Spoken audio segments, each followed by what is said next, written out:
کہ لوگوں کی سمجھ میں آئے. اس کے بعد 34واں اصول ہے، بہت ہی خوبصورت بات انہوں نے کہی ہے. راضی برضا رہنے کا مطلب کمزور یا غیر متحرک ہونا نہیں. یہاں جو راضی برضا کا مطلب ہے کہ جو کچھ بھی ہو گیا آپ بس اس پہ راضی ہو گئے، آپ نے اس کو تبدیل کرنے کی کوشش نہیں کی. ایفرٹس کا ترک کر دینا تو ہم پرستی کے برابر ہے. ایفرٹس کا ترک کر دینا نظریہ جبر کو تسلیم کرنا ہے. نظریہ جبر کو تسلیم کرنے کا مطلب یہ ہے کہ آپ کفر میں مبتلا ہو چکے ہیں. حسن بصری رحمۃ اللہ علیہ نے حضرت حسن رضی اللہ تعالیٰ عنہ کو خط لکھا تھا کہ لوگ جو ہیں جبر اور قدر کی گفتگو کرتے ہیں، اے اللہ کے رسول کے نواسے ہمیں بتائیے کہ ہم کدھر جائیں. انہوں نے جواب دیا تھا جو جبر کو مانتے ہیں وہ اسلام سے خارج ہے. اسی مضمون کو آگے بڑھایا، اسی مضمون کو حجویری علیہ رحمہ المعروف داتا گنج بخش نے، اور کتاب کشف المحجوب اصل میں اسی کا جواب ہے. اور یہ جو بات ہے راضی برضا رہنے کا، جس طریقے سے لوگ اس کو فالو کر رہے ہیں وہ ایسے ہی ہے جیسے نظریہ جبر کو تسلیم کر لینا کہ جو ہو گیا بس یہ ہونا ہی تھا. آپ ٹرک کے سامنے کھڑے ہو جائیں تو اس نے آپ کو کچل دینا ہے. اگر آپ احتیاط کر لیں گے تو بچ جائیں گے، ٹریفک کا سسٹم ٹھیک کر لیں گے تو بچ جائیں گے، اصولوں اور ضابطوں کے مطابق گاڑیاں چلائیں گے تو بچ جائیں گے. تیرنا آتا نہیں، دریا میں چھلانگ لگاتے ہیں ڈوب کے مر گئے کہ جی راضی جس طرح اللہ کی مرضی. یہ اللہ کی مرضی نہیں ہوتی، اس نے عقل و شعور آپ کو عطا کیا ہے غور و فکر کرنے کے لیے، سوچنے کے لیے، سوچ سمجھ کے فیصلے کرنے کے لیے. اندھوں کی طرح راضی برضا کو تسلیم نہیں کرنا. آپ بیمار ہو گئے، اللہ کی مرضی، علاج ہی نہیں کرائیں. کیا یہ ہے کہیں طریقہ؟ جس نے آپ کو دین دیا، جس نے آپ کو اسلام دیا، وہ اپنی کسی بھی بیماری میں ہر دفعہ علاج کرواتے ہیں. جس کو حجامہ کہہ رہے ہیں، پچنے آپ نے لگوائے، مختلف کنوؤں کا پانی آپ نے منگوایا اور اس سے آپ نے غسل فرمایا سر کے درد میں. اور بھی جو اس زمانے کے مطابق علاج تھا اس کو یوٹیلائز کیا. تو رسول تو اس طرح راضی برضا نہیں ہے جس طرح لوگوں نے اس کو سمجھ لیا.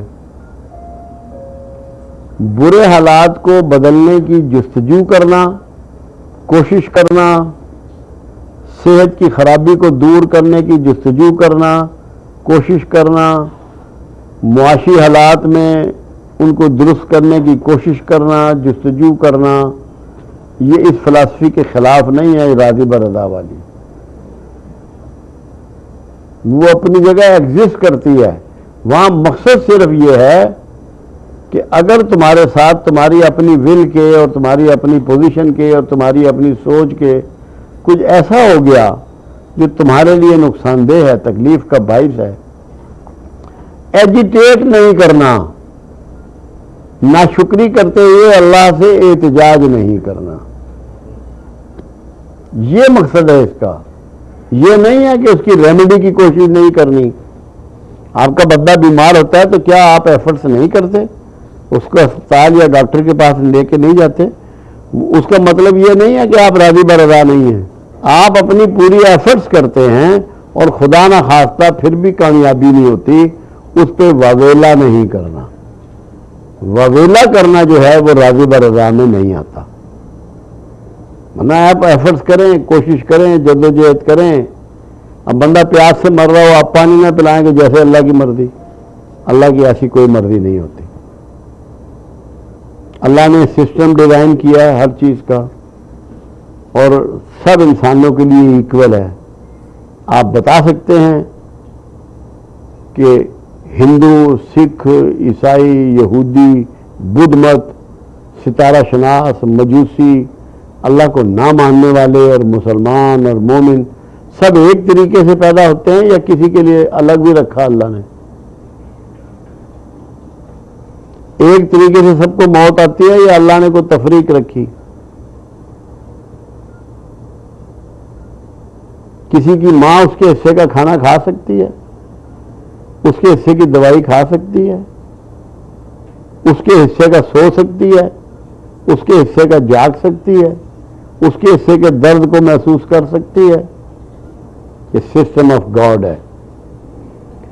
جب آپ زہر کھائیں گے تو موت آئے گی، چاہے آپ مسلمان ہوں، ہندو ہوں، کافر ہوں، عیسائی ہوں، بدھ مت ہو، سسٹم آف گاڈ ہے۔ سسٹم آف گاڈ کو تسلیم کرنا راضی برضا ہے۔ یہ کسی کے لیے جدا نہیں ہے، وہ رب العالمین ہے اور رب المسلمین نہیں ہے۔ اس نے سب کے لیے ایک سسٹم ڈیزائن کیا۔ آپ کو پیاس لگتی ہے، دوسرے کو بھی لگتی ہے، پانی سے بھی بجتی ہے، آپ کی بھی اس کی بھی، فرق کہیں نہیں ہے۔ تو جب آپ اس کے سسٹم میں چلیں گے، سسٹم میں چلنے کا مطلب یہ ہے کہ آپ اللہ کے پروگرام سے راضی ہیں اور آپ نے اس کو پوری طرح قبول کر لیا ہے اور آپ اس کے اگینسٹ کچھ نہیں کر رہے۔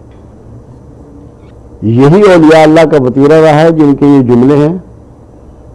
وہ دو جملے کہا کرتے تھے، جیسے شیخ عبد القادر جیلانی علیہ رحمہ کے ہیں کہ راضی برضا، راضی بقضا۔ اگر تجھے فائدہ ہوا ہے تب بھی اللہ پہ راضی رہو، اور اگر تیرا نقصان ہوا ہے تب بھی اللہ پہ راضی رہو۔ نہ شکرا پن مت کر، ایجیٹیٹ مت کر، مگر ایفرٹ چھوڑ دینے کا نام یہ نہیں ہے۔ راضی برضا ہونے کا مطلب یہ نہیں ہے کہ تو ایفرٹس چھوڑ دے، ایفرٹس کرتا رہے، نتائج کے بارے میں پریشان مت ہو۔ وہ اللہ کا اختیار ہے، جس طرح وہ چاہے گا اس طرح تجھے۔ بڑے خوبصورت جملے ہیں ان کے، راضی برضا رہنے کا مطلب کمزور یا غیر متحرک ہونا نہیں کہ جو ایفرٹ چھوڑ دے۔ یہ تقدیر پرستی پر منتج ہوتا ہے، نہ ہی مشروط اطاعت پر۔ تقدیر پرستی کی ضرورت نہیں ہے، تقدیر کو ماننے کی ضرورت ہے۔ تقدیر کا مطلب یہ ہے کہ ہر چیز کی قدر اللہ کے اختیار میں ہے۔ قدر میں نے ہوتا ہے میزان۔ اللہ کہتا ہے جس کو چاہوں بیٹے دوں، جس کو چاہوں بیٹیاں، جس کو چاہوں دونوں دوں، جس کو چاہوں دونوں نہ دوں، جس کو چاہوں امیر کروں، جس کو چاہوں غریب کروں، جسے چاہوں حکومت دوں، جسے چاہوں معزول کروں، جسے چاہوں ذلیل کروں، جسے چاہوں عزت دوں۔ مطلب یہ اللہ کی ول ہے، اس کی مرضی ہے۔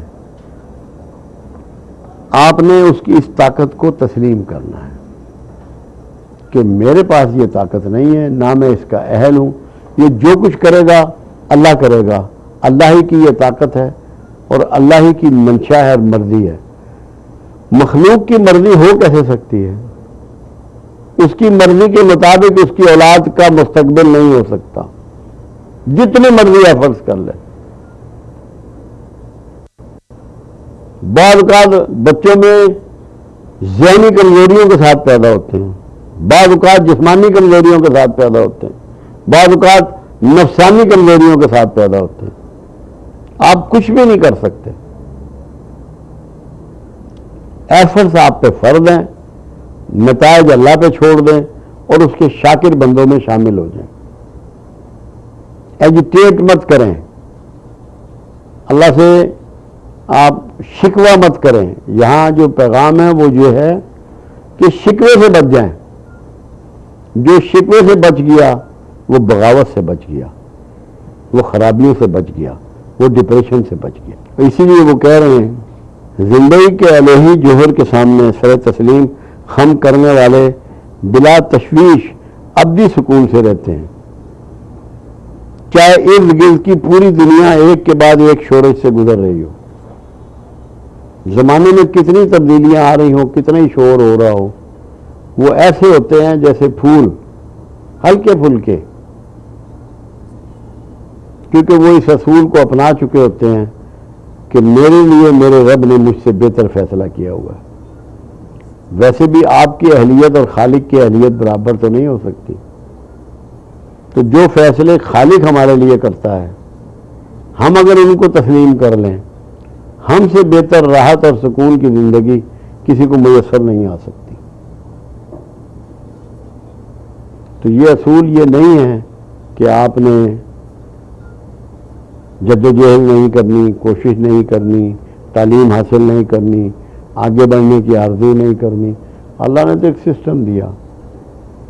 ہاتھ بھی آپ کے آگے کو دیے اور آنکھیں بھی آگے لگائیں. آپ کی آنکھیں پیچھے اللہ نے نہیں لگائیں. ریورس کرنے کا نہیں کہا. آگے دیکھتے جاؤ اور آگے بڑھتے جاؤ اور اس کا شکر ادا کرتے جاؤ. اس سے شکایت مت کرو. جب تمہیں کوئی فیلئر آئے، جب تمہیں کوئی پریشانی آئے تو اپنی تنہائی میں بیٹھو اور غور کرو کہ آپ اس میں کیا سبب بنے ہیں. اس کی جو ریزننگ ہے، وداؤٹ ریزننگ دنیا میں کوئی نقصان نہیں ہوتا. اس پہ غور کرو، بیٹھ جاؤ، ایک ایک پوائنٹ پہ غور کرو کہ وہ کون سی ریزننگ ہے جس نے آپ کو ناکام کیا. یہ غور کرنا جو ہے یہ راضی برضا کے خلاف نہیں ہے، اس کے اندر ہے، اس کے ماتحت ہے. اس پہ ایفرٹس کریں کہ غور و فکر پہ کہ مجھے یہ نقصان کیوں پہنچا، مجھے جسمانی تکلیف کیوں پہنچی، مالی تکلیف کیوں پہنچی، میری اولاد کو دکھ کیوں پہنچا. کیونکہ اللہ تو یہ نہیں چاہتا. اللہ آپ کو کسی حال میں بھی دکھ اور تکلیف دیکھ کے راضی نہیں ہے، پریشانی میں دیکھ کے اللہ راضی نہیں ہے. جب وہ اس میں راضی نہیں ہے تو پھر کیا ریزن بنا. یہ آپ نے غور و فکر کرنا ہے، سوچنا ہے، اس پہ توجہ کرنی ہے. یہ 2 پوائنٹ ابھی میں نے آپ کے سامنے رکھے ہیں. جو کچھ یہ 33 اور 34 نمبر اصولوں سے میری سمجھ میں آیا اور جس کی میں وضاحت کر پایا، آپ کے گوش گزار کیا، اللہ کرے کہ وہ آپ کی سمجھ میں آئے اور آپ کی زندگی میں داخل ہو جائے.